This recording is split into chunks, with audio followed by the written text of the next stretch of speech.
Typically, when I hear companies say, "Hey, we can't get good reports and dashboards out of our Salesforce environment," I start asking questions about, well, what are you doing as far as getting data into your Salesforce environment?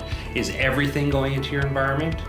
Is Salesforce the master for all things sales related? If it doesn't exist in Salesforce, in your world, does it not exist at all? Or does it kind of exist in Salesforce and it kind of exists in other places?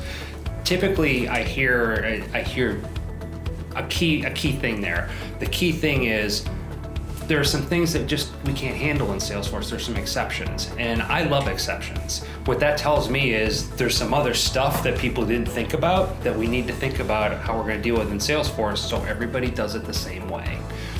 It's okay to have exceptions. It's not okay to deal with them outside the environment. What you need to do is talk about it and then figure out how you're going to handle it as an organization, and then incorporate those exceptions and ways of doing business into your Salesforce environment.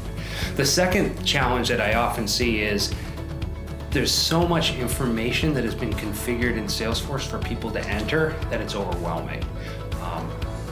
There's the term that is a red flag for me. It's called "it's nice to have." When somebody says something is nice to have, that means it's nice if someone else did it and I didn't have to enter it into the system.